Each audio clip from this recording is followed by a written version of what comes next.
तो जैसा कि लास्ट एपिसोड में हमने देखा था कि जियांग हान और उसकी टीम मूनलेक सिटी पहुंचते ही यंग मास्टर जिन ने उन पर हमला कर दिया। वहीं पर टियानशिन अपने 2 मास्टर्स की मदद से जियान और उसके साथियों को बुरी तरह से घायल कर चुकी, मगर तब तक जियांग हान यंग मास्टर जिन को नॉकआउट कर अपने दोस्तों को बचाने पहुंच गया। हालांकि जियांग हान इन दोनों मास्टर्स के मुकाबले काफी ज्यादा कमजोर है और उतने में उन दोनों मास्टर्स ने जियांग हान पर अटैक कर दिया। अब आगे तो इस एपिसोड की शुरुआत में हमें एंशिएंट बीस्ट कोल्ड्रन के अंदर का सीन दिखाया गया, जहां पर टियान्यू जियांग हान को बहुत ही घायल हालत में लेकर पहुंच चुकी थी। टियान्यू देखते ही कि जियांग हान की हालत तो बद से बदतर हो गई, साथ ही साथ वो ब्लड की वोमिटिंग कर रहा था और फिर वो अचानक से वहीं पर बेहोश हो गया। उसकी ऐसी हालत देखकर तो टियान्यू काफी ज्यादा इमोशनल हो गई। वो जियांग हान को उठाने की कोशिश कर रही थी, मगर जियांग हान उसे कोई रिस्पॉन्स नहीं देता, इसीलिए टियान्यू ने रोना शुरू कर दिया। जिसके बाद वो जियांग हान के हार्ट बीट को चेक करती है और उसके हार्ट बीट को सुनते साथ ही टियान्यू समझ गई कि जियांग हान की हार्ट मेरिडियन डैमेज हो चुकी है। अब हार्ट मेरिडियन को रिपेयर करना काफी ज्यादा मुश्किल था, जिसके चलते टियान्यू को ऐसा लग रहा था कि मानो जियांग हान मारा जाएगा। इसलिए वो रोती हुई जियांग हान से कहने लगी कि मैंने तुम्हें पहले ही बोला था कि उन दोनों मास्टर्स के साथ फाइट मत करो, वो तुमसे 1000 गुना ज्यादा पावरफुल थे, लेकिन तुमने मेरी एक ना सुनी। अब बताओ तुम्हारे बगैर मैं क्या करूंगी, तुम्हारे सिवा तो मेरा कोई एग्जिस्टेंस नहीं। तुमने मुझसे वादा किया था कि तुम मेरे लिए डिमोनिक बीस्ट का ब्लड कलेक्ट करोगे, अब बताओ वो प्रॉमिस कौन पूरा करेगा। अब टियान्यू अपने दोस्त जियांग हान को ऐसे तो मरने नहीं दे सकती थी, इसीलिए वो केओस पावर को एक्टिवेट करते हुए हेवनली गेट को ओपन करती है। उसके ऐसा करते साथ ही वहाँ पर बहुत ही स्ट्रॉन्ग एनर्जी रिलीज होती हुई एक हब क्रिएट होने लगा। देखते ही देखते इस दरख्त में कई सारे फूल खिलने लगते हैं। इन फूलों की एबिलिटी थी हीलिंग करना, तो टियान्यू उस फ्लावर के साथ अपना ब्लड एसेंस मिलाते हुए जियांग हान को हील करने लगी। उसने अपना लाइफ एसेंस बर्न करते हुए जियांग हान को बचाने की कोशिश की थी। अब उस फ्लावर की पावर जियांग हान के अंदर जाती उसकी बॉडी से बहुत ही स्ट्रॉन्ग एनर्जी रिलीज होने लगी, जिसके बाद हमें जियांग हान की माइंड स्पेस का सीन दिखाया जाता है, जहाँ पर उसका धर्मा फॉर्म उस फ्लावर की सारी पावर को एब्जॉर्ब कर रहा था। और अब हमें थोड़ी देर बाद का सीन दिखाया जाता है, जहाँ पर जियांग हान पूरी तरह से हील होकर कल्टीवेशन में बैठा हुआ था। जियांग हान की इंजुरीज पूरी तरह से हील हो गई, साथ ही साथ उसकी हार्ट मेरिडियन भी रिपेयर्ड हो चुकी थी, जिसके चलते जियांग हान के माथे पर एक फ्लेम मार्क अपीयर हुआ। इधर बेचारी टियान्यू तो जियांग हान के हील होने का इंतजार करते करते वहीं पर सो गई थी, तो जियांग हान उसे जगाने लगा। टियान्यू तो मस्त अंगड़ाइयां लेते हुए उठ गई थी और तभी उसकी नजर पड़ी जियांग हान पर, जो कि पूरी तरह से हील हो चुका। पहले तो टियान्यू काफी ज्यादा खुश हो गई, क्योंकि उसके दोस्त की जान बच चुकी थी, लेकिन फिर वो अगले ही पल जियांग हान के मुंह पर एक जोरदार पंच हिट करने की कोशिश करती है, मगर जियांग हान ने कंफ्यूज होकर उसका हाथ वहीं पर रोक दिया। वो कह रहा था पता नहीं तुम बेवजह मुझ पर अटैक क्यों कर रही हो। तो टियान्यू तुरंत ही पीछे हटते हुए उससे कहने लगी कि तुम्हारी हिम्मत तो देखो, तुम मुझे से पूछ रहे हो कि मैं तुम पर अटैक क्यों कर रही। खैर तुम्हें याद नहीं तो मैं तुम्हें याद दिलाती हूँ, तुम पर माउंटेन सी रन के 2 एक्सपर्ट्स ने अटैक किया था और तुम इतनी जिद्दी हो कि तुमने उसे डॉज करने की भी कोशिश नहीं की। क्या तुम्हें पता भी है उन 2 मास्टर्स के अटैक की वजह से तुम कितनी बुरी तरह से घायल हुए थे। ये तो अच्छा हुआ कि मैंने तुम्हारी मदद की, वरना तो आज तो तुमने अपने ग्रैंडफादर के पास ही चले जाना था, फिर तो दोनों दादा पोते मिलकर हेवन में तबाही मचाते। तो जियांग हान उससे कहने लगा कि हाँ मैं जानता हूँ मुझसे गलती हो गई, मैंने उन 2 एक्सपर्ट्स को हल्के में नहीं लेना चाहिए था, मगर अपने दोस्तों को बचाने के लिए मुझे ये करना ही था। खैर मेरी इतनी कोशिशों के बावजूद भी मैं फेल हो गया। अब जियान और मेरे सभी दोस्त उन लोगों के कब्जे में हैं। पता नहीं हेवनली वुल्फ हॉल उनके साथ क्या करेगा। मुझे अब कुछ भी करके उन्हें बचाने का कोई ना कोई रास्ता ढूंढना ही होगा। जो सुनते साथ ही टियान्यू उस पर भड़क गई। उसे लग रहा था कि ये बंदा अभी अभी मौत के मुंह से बाहर आया है और अभी दोबारा से अपने दोस्तों की खातिर अपनी जान दांव पर लगा रहा। मगर जियांग हान के साथ साथ टियान्यू भी उन्हें काफी ज्यादा पसंद करती थी, इसलिए इस बार टियान्यू को खामोश रहना पड़ा। वो उससे पूछती बताओ जियांग हान तुम्हारे पास क्या प्लान है, क्या तुम क्लाउड ड्रीम पवेलियन में जाकर मदद मांगोगी। जिस पर जियांग हान कह रहा था कि उसके लिए मुझे पवेलियन जाने की कोई जरूरत नहीं, मेरे पास मैसेंजर टैलिस्मान है जिसका यूज करके हम तुरंत ही उनसे कांटेक्ट कर सकते। लेकिन मैं वो सब करना नहीं चाहता, बल्कि मुझे तो किसी नई डिवाइन पावर्स की जरूरत है जिससे मैं अपने realm पे ब्रेक थ्रू कर पाऊँ। मेरे पास कोई ऐसा जरिया होना ही चाहिए जिससे मेरी पावर बढ़ सकती है। मैं अच्छे से जानता हूँ कि हेवनली वुल्फ हॉल के लोग जियान को कैप्चर करके उसकी माँ को खत्म करना चाहते। अपनी बेटी को बचाने की खातिर हॉल मास्टर लिन जरूर से खुद को कुर्बान कर देगी और फिर हेवनली वुल्फ हॉल को वो मिल जाएगा जिसकी उन्हें तलाश थी। क्लाउड ड्रीम पवेलियन सीधे उनके कब्जे में चला जाएगा। लेकिन हमारे पास फिलहाल वक्त है, तो ऐसा होने से पहले ही हम सब कुछ रोक लेंगे। हमें तो बस एक जबरदस्त प्लान की जरूरत पड़ेगी। तो टियान्यू टियानियो कह रही थी कि मुझे एक डिमोनिक बीस्ट के बारे में पता है, अगर वो हमें मिल गया तो मजा आ जाएगा। इसलिए अब जियांग खान तुरंत ही फॉरेस्ट की तरफ रवाना हो गया। दरअसल वो जा रहा है जियांग फैमिली के पास, क्योंकि टियानियो ने उसे बताया था कि जियांग फैमिली के पास उसे एक ऐसा डिमोनिक बीस्ट मिल सकता है जो कि इस बैटल में जियांग खान की मदद करेगा।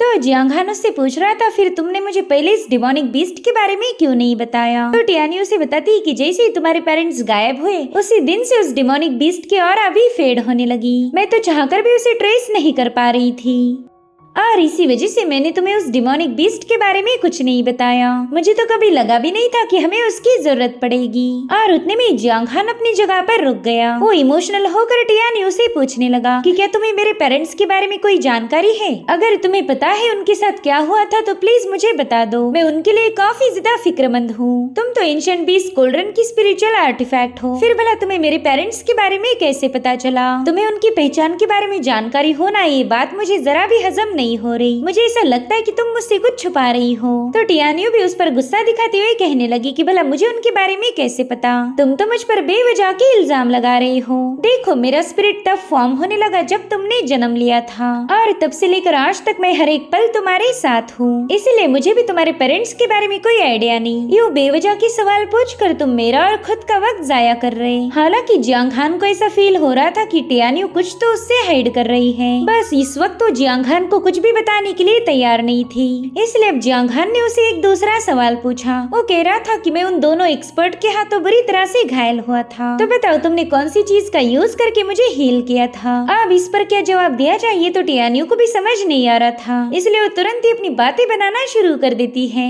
उसने हेवनली गेट को ओपन करके जियांग खान को हील किया है, ये बात वो उसे बताना नहीं चाहती थी। इसलिए वो जियांग खान से कहती कि मैं हेवनली बीस्ट कोल्ड्रन की स्पिरिट आर्टिफैक्ट हूँ। मेरे पास ऐसी गजब की पावर है कि तुम्हारी जान बचाना मेरे लिए काफी ज्यादा आसान था। ये सब सुनकर जियांग खान भी उसे और फोर्स नहीं करना चाहता था। उसे लगता है कि जब सही वक्त आएगा तब टियानियो खुद होकर ही उसे सच्चाई बता देगी। जिसके बाद ये दोनों सीधे जियांग फैमिली की तरफ रवाना हो गए। अब सीन शिफ्ट होकर हम टियानशिन को देख पाते हैं, जो कि एकदम आराम से लेटी हुई थी। साथ ही एक बंदा उसके हाथ पाँव दबा रहा था और उतने में टियानशिन के दोनों चमचे यानी कि वो दोनों मास्टर्स वहाँ पर पहुँच गए। वो उसे ग्रीट करते हुए कहने लगे कि हम आपको एक जरूरी बात बताने आए हैं। तो टियानशिन कह रही थी कि चलो जल्दी बको, मेरे पास ज्यादा वक्त नहीं है। जिस पर वो मास्टर कह रही थी कि हम जियांग खान को खत्म करने के काफी ज्यादा करीब थे, लेकिन उतने में एक ब्रॉन्ज आई एक्टिवेट होकर उसे अपने अंदर ले गई। हमारी आंखों के सामने ही जियांग खान गायब हो गया था। तो हमने उस ब्रॉन्ज आई के बारे में पता करने के लिए एंशिएंट रिकॉर्ड्स को चेक किया,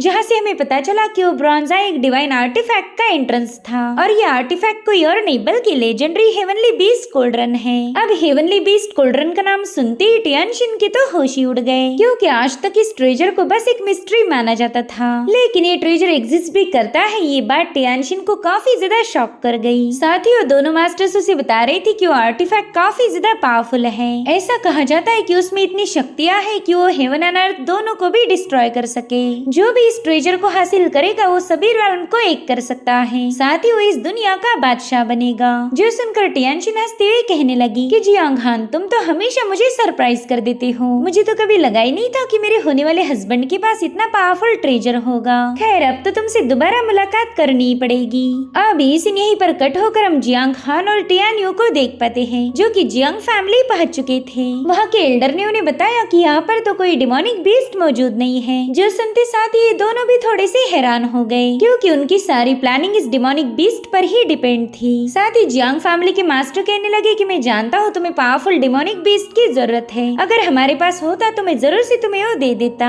लेकिन मेरे पास एक ऐसी चीज है जो तुम्हें सरप्राइज कर देगी। और फिर मास्टर ने उन्हें वो चीज दिखा दी, जिसे देखकर ये दोनों भी काफी ज्यादा शॉक हो गए। इन्हें समझ नहीं आ रहा था कि मास्टर इन्हें ये चीज क्यों दिखा रही, ये तो बिल्कुल भी स्पेशल नहीं थी। उतने में मास्टर बताने लगे कि एक काली मछली है, लेकिन जैसे मास्टर ने उस मछली को काला बोला, वो तुरंत ही उसके मुंह पर पानी फेंक के मारती है। अब मास्टर उस मछली का नाम लेकर कुछ बताने ही वाले थे कि तभी उसने दोबारा से उनके मुंह पर पानी फेंक के मारा। तो मास्टर इरिटेट होकर बताने लगे कि मछली तो वैसे काले रंग की है, मगर इसे काला बोलते साथ ही ये मुझ पर गुस्सा दिखाती, इसलिए तुम भी गलती से इसे काली मछली मत बोलना। तभी जियांग हान कह रहा था कि इस मछली को मेरी मदर ने पाला है, ये बात तो मुझे याद ही नहीं आ रही। वहीं पर टियानियो भी जियांग हान से कह रही थी कि ये मछली तो किसी भी एंगल से डेमोनिक बीस्ट जैसी नजर नहीं आ रही। तो मास्टर जियांग हान को बताते कि तुम्हारी मदर हमेशा इसे अपने साथ रखती थी। जैसे ही तुम्हारी मदर ने हमारी जियांग फैमिली ज्वाइन की, उन्होंने इस मछली की जिम्मेदारी मुझ पर सौंप दी, इसलिए शायद तुम्हें इस मछली को देखने का मौका ही नहीं मिला। वहीं पर टियानियो कह रही थी हाँ, शायद इसी वजह से मैं इस मछली के ऑरा को ट्रेस नहीं कर पाई, क्योंकि ये तुमसे काफी ज्यादा दूर थी। उतने में जियांग हान उस मास्टर से कहने लगा कि अगर ये काली मछली मेरी माँ की इतनी फेवरेट थी तो फिर उन्होंने इसे अपने साथ क्यों नहीं रखा। तो मास्टर जवाब देते कि तुम्हारी मदर कब क्या करेगी इसकी कोई गारंटी नहीं थी, और ना ही किसी में इतनी हिम्मत थी कि वो उन्हें रोक पाए, इसलिए मैं तुम्हारे इन सवालों के जवाब नहीं दे पाऊंगा। उन्होंने मुझे इसे संभालने का काम दिया था और मैंने इसे बखूबी निभाया। खैर, अब तुम यहाँ आई गए हो तो इस मछली को संभाल लो। इन कुछ सालों में इसने हमेशा मुझे तंग किया है। तब जियांग हान उस फिश पॉट को लेकर सीधे फॉरेस्ट में पहुँच जाता है। इन दोनों को समझ नहीं आ रहा था कि इस काली मछली की ऐसी कौन सी मिस्ट्री है जो कि सिर्फ और सिर्फ जियांग हान की मदर जानती थी। टियानियो कहने लगी कि मुझे दुनिया भर का नॉलेज है, किसी भी ट्रेजर या डिमोनिक बीस्ट को मैं पहचान सकती हूँ। तो अगर मैं सच बताऊँ तो ये काली मछली मुझे जरा भी अच्छी नहीं लग रही। अगर इसके पास कोई रिमार्केबल एबिलिटी होती तो मैं तुरंत ही इसे पहचान जाती। मेरे ख्याल से हमने इसे खत्म करके देखना चाहिए। अगर मरने के बाद ये किसी डिमोनिक बीस्ट में बदल जाए तो मजा आ जाएगा। तो जियांग हान को भी टियानियो का ये आइडिया पसंद आया। अब वो उस काली मछली को खत्म करने के लिए अपना हाथ आगे बढ़ाता है, लेकिन उस मछली ने तो तुरंत ही जियांग हान की उंगली पर काट दिया, जिससे जियांग हान का काफी सारा खून बह रहा था। ये देखकर ही टियानियो थोड़ी सी पैनिक हो गई। वो कह रही थी लगा ही नहीं था कि ये बदसूरत मछली इतनी जोरों से काट भी सकती है। साथ ही साथ जियांग हान ने नोटिस किया कि वो मछली उसके ब्लड को एब्जॉर्ब कर रही। टियानियो कहती है कि मेरे ख्याल से ये कोई डिमोनिक बीस्ट नहीं हो सकती, ये तो कुछ और ही है। और उतने में वहाँ पर एक जोरदार एक्सप्लोजन हो गया, जिससे तो ये दोनों भी काफी पीछे तक पुश हो गए थे। इधर वो मछली पानी के बिना फड़फड़ाने लगी। तो टियानियो कहती कि अरे यार, इसमें तो कोई खास बात नहीं, मेरे ख्याल से ये तुम्हारी मदर ने अपने शौक पूरे करने के लिए पाल लिया होगा। अब तो हमें किसी और चीज की तलाश करनी चाहिए जिससे तुम पावरफुल बन जाओ। हालांकि जियांग हान को पूरा यकीन था कि उसकी मदर किसी यूजलेस चीज को ऐसे रेज नहीं करेगी। वहीं पर टियानियो उससे कह रही थी कि अब हमारे पास जरा भी वक्त नहीं बचा, हमें जल्दी से जाकर जियान को रेस्क्यू करना होगा। और उतने में वो पूरा इलाका शेक होने लगा, जो देखते साथ ही टियानियो तो डर के मारे जियांग हान के पीछे जाकर छुप जाती है। अब थोड़ी देर में जमीन को ब्रेक करते हुए एक विशाल डिमोनिक बीस्ट उसमें से बाहर आ जाता है। उसने तो आते साथ ही उस काली मछली को तुरंत ही निगल लिया। जियांग हान भी इस डिमोनिक बीस्ट को देखकर काफी ज्यादा हैरान था। साथ ही उसे अपने सभी सवालों के जवाब मिल गए। वो कहता है कि मेरी मदर ने उस काली मछली को इसलिए पाला ताकि डिमोनिक बीस्ट एक दिन उसे खाने के लिए आ जाए। मेरी मदर को वाकई अच्छे से पता है कि ऐसे गेम कैसे खेले जाए। वहीं पर टियानियो जियांग हान को बता रही थी कि ये तो एक बैटल बीस्ट है, तुम्हें इसे संभाल कर रहना होगा। मगर जियांग हान इस डिमोनिक बीस्ट को टेम करना चाहता था ताकि आगे चलकर ये डिमोनिक बीस्ट उसकी ऑर्डर को फॉलो करे। इसलिए जियांग हान ने फटाफट से tiger roars in the mountain technique को एक्टिवेट कर दिया। उसके ऐसा करते साथ ही वहाँ पर एक टाइगर अपीयर हो गया और अब जियांग हान उसी की मदद से सीधे उस डिमोनिक बीस्ट पर अटैक करने के लिए रवाना हो जाता है। हालांकि वो बैटल बीस्ट भी किसी से कम नहीं था। उसने जियांग हान के अटैक होने से पहले ही अपने सामने एक बैरियर फॉर्म कर लिया, जिसके चलते जियांग हान का अटैक पूरी तरह से फेल हो चुका था। इसलिए जियांग हान अपनी एक और टेक्निक को एक्टिवेट करने लगा, जिसे 9 नेदरवर्ल्ड एबिस सील कहा जाता था। उसके ऐसा करते साथ ही वहाँ पर नेदर शैडो से बना हुआ एक डीमन आकर सीधे उस बैटल बीस्ट की तरफ रवाना हो गया। जियांग हान अपने नेदर बीस्ट को बता रहा था कि जल्दी से इस डिमोनिक बीस्ट को मेरे लिए सील कर दो। मगर उतने में वो बैटल बीस्ट भी अपनी फायर पावर का यूज करते हुए उस डिमोनिक बीस्ट पर अटैक कर देता है, जिसके चलते जंगल में एक जोरदार धमाका हो गया। इस बैटल बीस्ट के पास इतनी गजब की पावर्स थी कि जियांग हान काफी तेजी के साथ पीछे की तरफ पुश होने लगा। तो अब जियांग हान उससे कहता है कि मानना पड़ेगा तुम्हें बैटल बीस्ट का दर्जा क्यों दिया गया, तुम तो अपनी इस टाइटल पर पूरी तरह से खरे उतर गए। तुम्हारे पास एक रीइंकार्नेशन realm के एक्सपर्ट जितनी पावर्स है, इनफैक्ट तुम उसे भी हरा दोगे। अगर तुम मुझ पर अटैक ना करो तो हम दोनों दोस्त बन सकते हैं। लेकिन बैटल बीस्ट को इसके साथ दोस्ती करने का कोई शौक नहीं। वो बीस्ट तो जियांग हान पर अटैक करने के लिए काफी तेजी के साथ उसकी तरफ आगे बढ़ने लगा। वहीं पर जियांग हान ने भी अपनी ब्लेड को समन करते हुए realm पावर को एक्टिवेट कर दिया था। मगर जैसे वो बैटल बीस्ट जियांग हान के पास पहुंचा, उसे आऊ आऊ की आवाजें आने लगी। इनफैक्ट जियांग हान भी इस अजीब सी आवाज को सुनकर काफी ज्यादा कंफ्यूज हो गया। वहीं पर बैटल बीस्ट भी अपनी अपनी जगह पर रुक गया था। जियांग खान ने देखा कि आवाजें किसी जानवर की नहीं बल्कि टियान्यू निकाल रही, तो टियान्यू से हैरान होकर पूछने लगा कि आखिर ये तुम्हारी कौन सी नौटंकी है। जिस पर टियान्यू कह रही थी कि जरा अपने बैटल बीस्ट को तो देख लो, तुम्हें सब कुछ समझ आ जाएगा। दरअसल वो बैटल बीस्ट अपनी जुबान बाहर निकाल कर कुत्ते जैसा हाँफ रहा था। जियांग खान तो ये सब देख कर ही हैरान हो गया। वो कहता है, अरे वाह टियान्यू, तुम्हें तो बीस्ट को टेम करना भी काफी अच्छे से आता है। जिस पर टियान्यू कहने लगी कि ये बात तो मैं तुम्हें पहले ही बताने वाली थी, लेकिन तुमने तो मेरी बात पूरी होने से पहले इसके साथ फाइट करना शुरू कर दी थी। इनफैक्ट टियान्यू तो अब उस बीस्ट पर भी सवार हो गई थी और वो बीस्ट भी उसे अपनी मालकिन जैसा ट्रीट करने लगा। टियान्यू जियांग खान को बताती है कि ये कोई मामूली सा बैटल बीस्ट नहीं है, बल्कि इसका नाम है जुन और ये तुम्हारी मदर का फेवरेट था। अभी थोड़ी देर पहले मैं जो अजीब सी आवाजें निकाल रही थी, वैसी आवाजें निकाल कर तुम्हारी मदर ने इसे समन किया था। क्यों जुन, मैंने सही बोला ना? तो जुन भी आओ आओ करते हुए उसका जवाब देने लगा। अब जियांग खान जुन से कहने लगा कि तुम तो मेरे मदर और फादर को जानते थे, तो तुम्हें ये भी पता होगा कि वो लोग कहाँ चले गए। क्या प्लीज तुम मुझे उनके बारे में कुछ बता सकते हो? जो सुनते साथ ही जुन ने अपने मुंह से एक पिल और एक लेटर बाहर निकाल लिया। अब इस लेटर में क्या लिखा था ये तो हमें अगले एपिसोड में पता चलेगा। Thank you so much for watching. Bye bye, take care.